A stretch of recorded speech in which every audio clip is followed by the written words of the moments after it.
Um,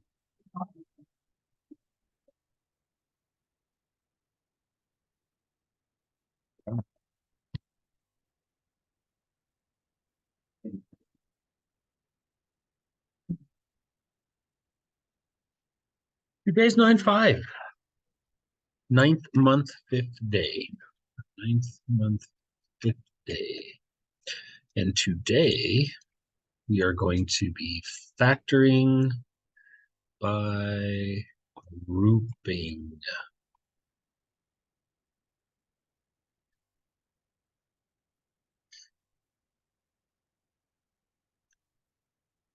Uh, I don't know. You probably don't write this part down, what I'm about to say. I just want, for your perspective, here's where you should be. You should know how to factor that. You should know how to factor something like that, which by the way is not actually factorable, so don't try it.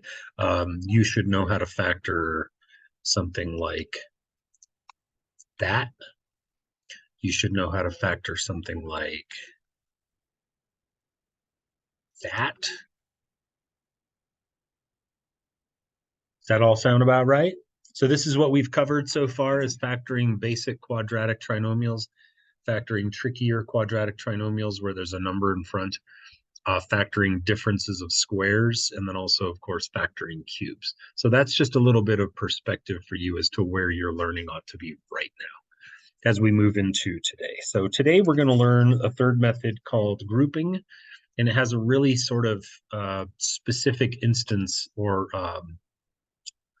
situation in which you would want to use it. So I'll put the first example up here and see if you can recognize what is unique about this. Like, how is this different than what we've done for the last 2 weeks or the last week?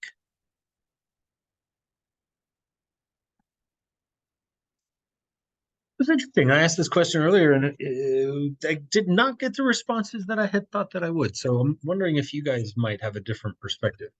Other than the fact that it's purple, does anything about that stand out to you as, hey, that's new? Okay. It has a 3 and a 2. Okay. No one seems to. Fair enough.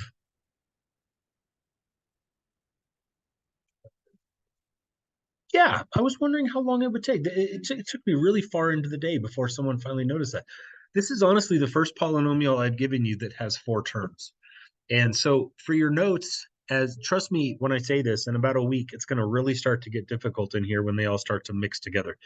So you want to put something into your notes to remind yourself the method I'm about to learn, I should use when the polynomial that I'm trying to factor has 4 terms. There's going to come a point where you really need to start like compartmentalizing your understanding and knowing exactly what tool to use for which job. So in this case, you see that there are 4 terms and you're going to use the following method. It's called grouping. Super easy.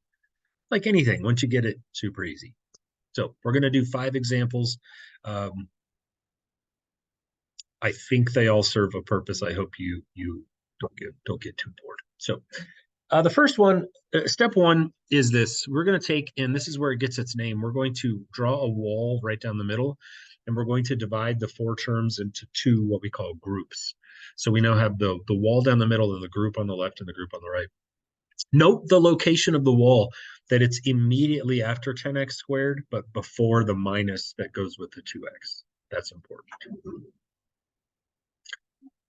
Now we're going to do something called greatest common factor. So what I've done is I've created 2 groups. I have created, I'll call this guy like the green group, and you don't really have to like call them anything. I'm just saying there's a green group and a white group, right? And we're going to treat each group as if it were its own math problem. And all we have to do is pull out a GCF, a greatest common factor. So you're allowed to struggle with this for our first couple of instances, but then it ought to just click. So I ask you, for the green group, just look only at the green group. What is the greatest common factor?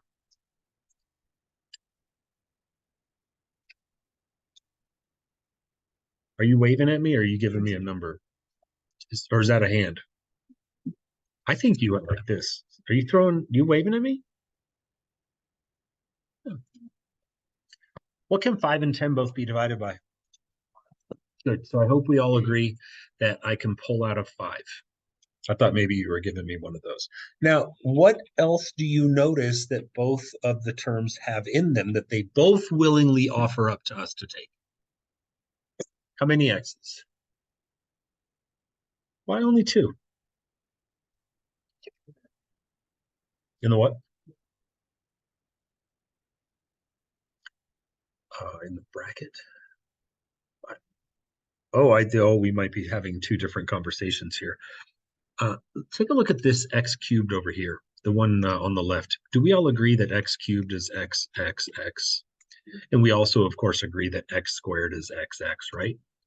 So if you were to take your two hands and reach into the first term and reach into the second term and pull as many x's as you can, but they have to match. How many can I get out of both of them at the same time? 2. I forgot this is the class that whispers at me. I gotta get readjusted every Monday or Tuesday. So I can pull 2 and 2, and the first guy is kind of like, hey, I've got x to the third. You can take 3 x's out of me. Take x, x, x. But then you go, well, I can't because your buddy over there only has 2.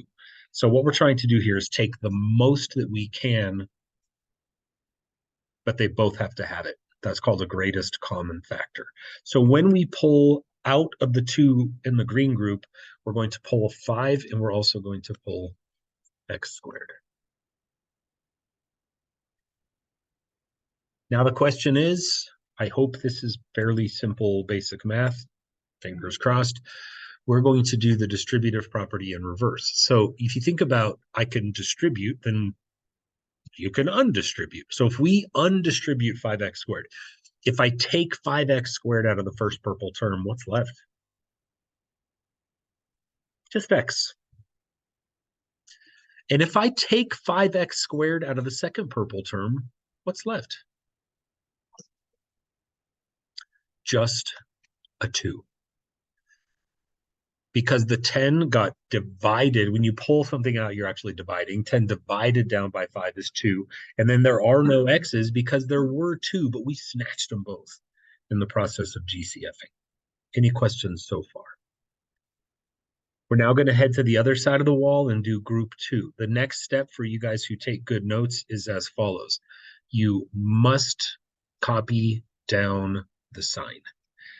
Immediately after your little wall or curtain, whatever you want to call it, there will always be a plus or a minus. Immediately copy it down.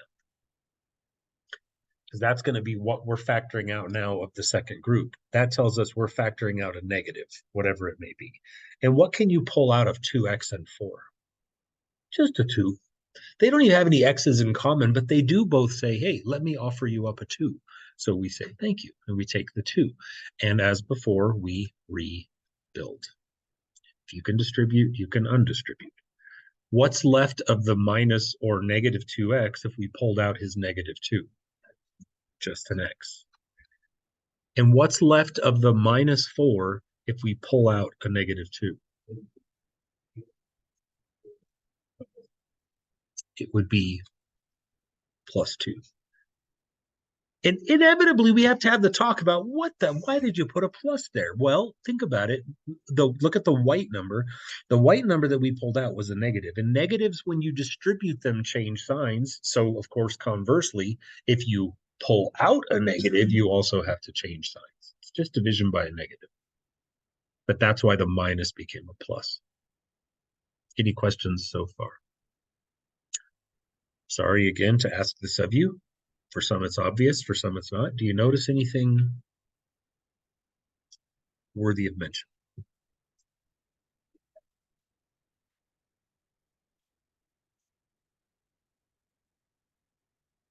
Done. I know exactly what you're saying, James, and your observation is spot on. You've made the observation that, hang on a second, I got this batch of stuff over here, and I got this batch of stuff over here. And if I'm hearing what you're saying, you're like, there's an x plus 2 in both of those, isn't there? That's the observation that was supposed to be made. At this point in time, we can jump to the final answer, which at first I'm just going to give you, and then I'm going to show you why it works the way it does. Final answer to this problem is x plus 2 times 5x squared minus 2. That's it. That won't always be it. For today, that's it, because like I don't want to do the multi-layered ones today. Sorry, I set timers. I have a meeting with an accountant guy today, so that's my bad timing there. That for today is the final answer. I'm going to do my very best right now to show you what just happened, because there's a 98.76% chance that you really have probably no idea how we went from there to there. So let me show you why that worked the way it did. I'm going to bust out a new page here. So say I gave you A, B plus C, B. And I asked you to factor that down. Factoring starts to mean, oh, you just want me to break it into pieces. Okay. So clearly this is not like one of those fancy factoring problems from last week. This is just a case of GCF. What do you notice about both terms? They both have B's. That's worthy of mention. So I'm pretty sure that if these two terms both contain B, then I should be able to pull out a B and leave behind what? A plus C. Do you have any issues with that?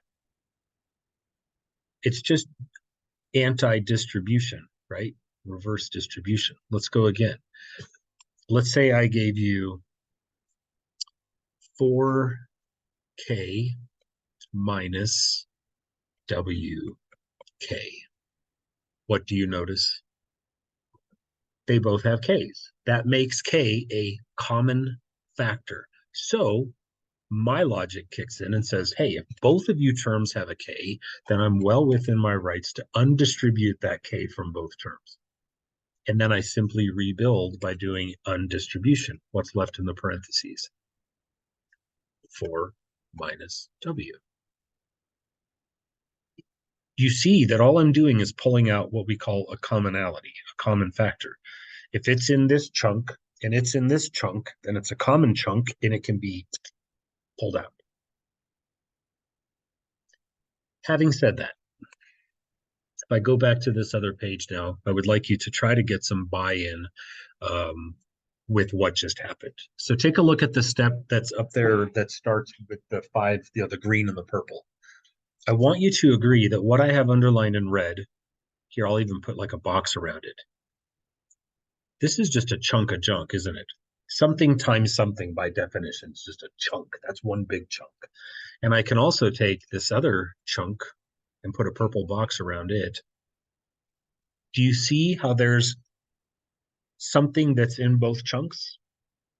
And just like I did on the other page, I'm electing to take that thing that's in them both and undistribute it out to the front. And that is where the x plus 2 came from, because it's a common factor to both terms. Where did I get the 5x squared minus 2?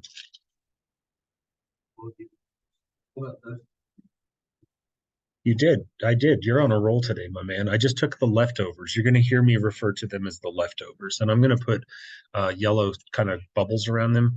5x squared and minus 2, the ones I'm circling in yellow, those are like the GCFE parts that we pulled out. And then what was left over in parentheses is what's hopefully going to become the commonality that we single pull to the front. Any sense to that at all? Does that make any sense?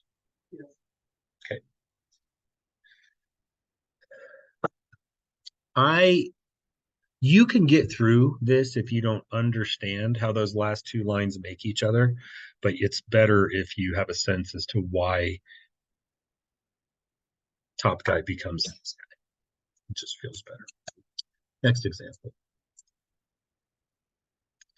56, m to the third plus 35, m squared minus 40m minus 25. What's step 1 of the grouping process? Split it, draw the wall. And the wall, remember, goes directly after the second term before you get to the operator, plus or minus. Next step.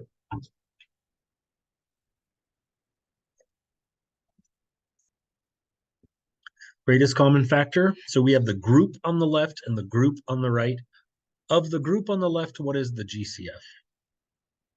I know for sure I can get a 7. Good job. So I'm going to pull a 7 because I know that 35 and 56 can, at their best, both be divided by 7. What else? I'm going to take out M twice. I love the way you're speaking today, James. I'm going to take out M twice. In other words, I'm going to take out M to the second power. And then I'm simply going to reconstruct through reverse distribution. I have to make sure I'm rebuilding what was there before I started mooking around. What do I need in the first slot to create 56M cubed? I need an 8, and I sure need another M. And if you ever wonder, like, no, it just doesn't feel like that's right, I just tell you this, just multiply it out, man. If it equals what you started with, that's a good sign, right? If it doesn't, you're missing something, or you put too much or something like that. What's missing in the second half of the parentheses? Thank you for saying plus. Plus 5. The sign does not change in this case. It was a plus, it stays a plus, and all I need is the 5 because I've already pulled out all the M squares. And that looks pretty good to me. What's the next step? Drop the negative. It's currently called a minus, but I like the way you're thinking. When I drop him now, I'm going to think of him as a negative. Good job. And what is the commonality, the greatest commonality of 40M and 25? 5. It's the best we're going to do. So what have I really GCF'd out of the second half?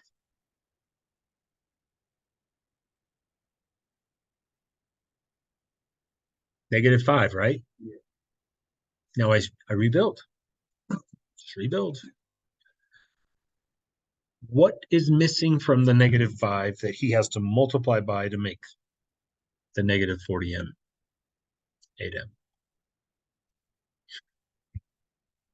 And what is missing? What do you have to multiply negative 5 by to make negative 25 like we want? Positive 5.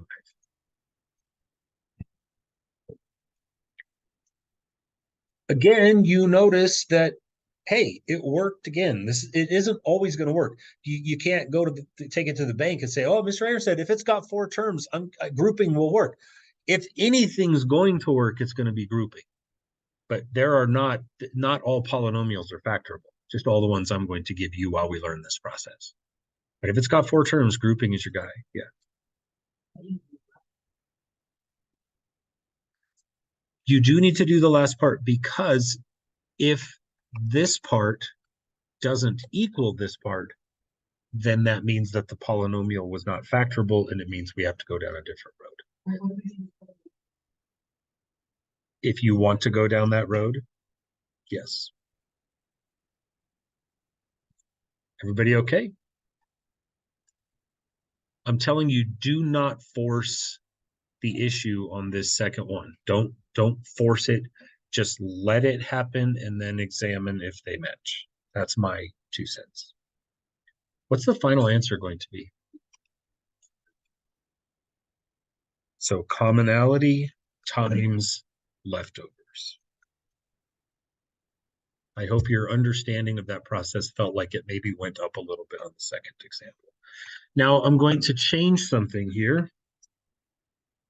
I'm going to add a second variable. So here we go. 40xy minus 48x plus 15y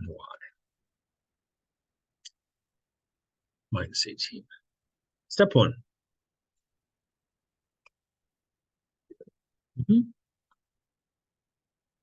Draw that wall. Step 2. I think someone said greatest common factor. I like it. And I'm going to greatest common factor, the group on the left. And what is the greatest I can pull out of there? 8 and X. I will take as much as they both at the same time have to offer. And then I will rebuild. And what is left?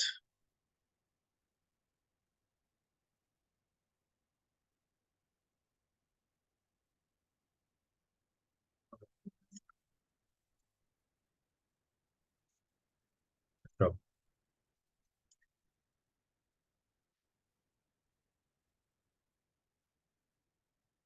after that, next step, copy the plus. Good job. That means I'm factoring a positive, which means I won't have any sign switchage. So what can you pull out of 15y and 18? 3.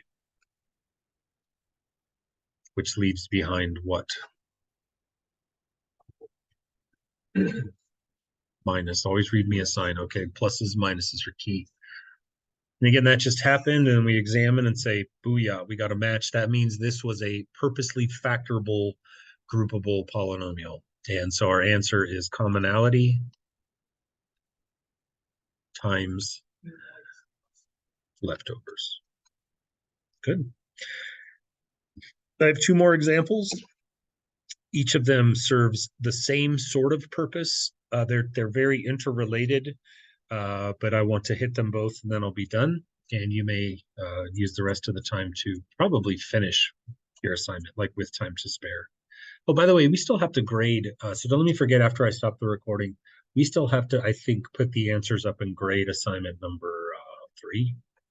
I think it was 3, right? The cubes. So I got, don't let me forget, I'll put those up. It'll take like 2 minutes, 3 minutes, 5 minutes, whatever. Next one. 8mn plus m minus 40n squared minus 5n.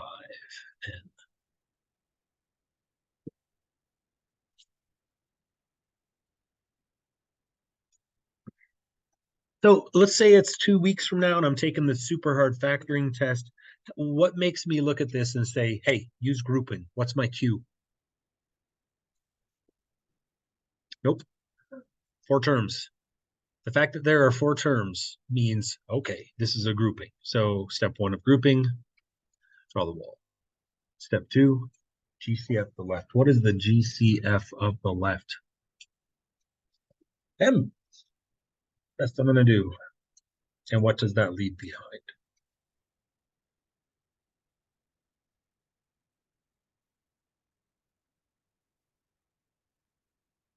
First off, I would like to say I've seen this before. I've seen people just stop because they're like, well, I took the M and I took it out, so I don't have to put anything there. It's got to be a 1.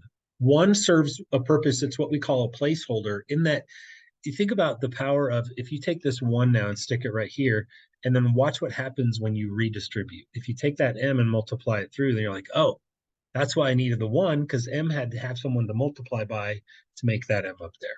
So when you gut an entire term, make sure you put a 1 in instead. Muy importante. Second half, drop the sign, drop the minus. Means we're pulling a negative. I can pull a 5 for sure. And what else? N, very good. And then I rebuild. And yeah, we need an 8. We need another N. And we do have to switch that sign, don't we? Because when we pulled that yellow negative out, we've remembered everything from here on out will switch signs. So that's going to be a +1. Everything I'm giving you right now is groupable. So there isn't going to be, that doesn't mean I'm green lighting you to just fill in the second parentheses to match the first. Don't misinterpret what I'm saying. But everything that is being thrown your way right now is workable. So expect good results. There are no tricks here yet. So my answer is commonality times leftovers. So 8n plus 1 is the commonality, and the leftovers are m minus 5. This is where I concluded the lecture earlier, and then it was brought to my attention that I overlooked something. So this is the reason for the second recording is because I forgot about this next guy. So last example, and then we're done. 32 x to the third plus 24 x squared plus 4x.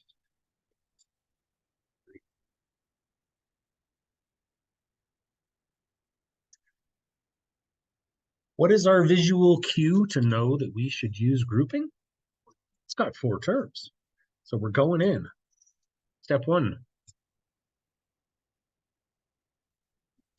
Split it first. Now you got a left and a right group. Left group first. What's the GCF? 8. How many x's? X to the second. Yeah. You'll pull as many as you can at the same time. And what does that leave behind?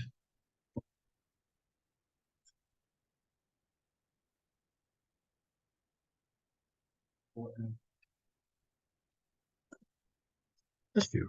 Good answer, and bless you. Good job. So here it is. The next step is still what it is. I'm still going to take the plus and copy it down.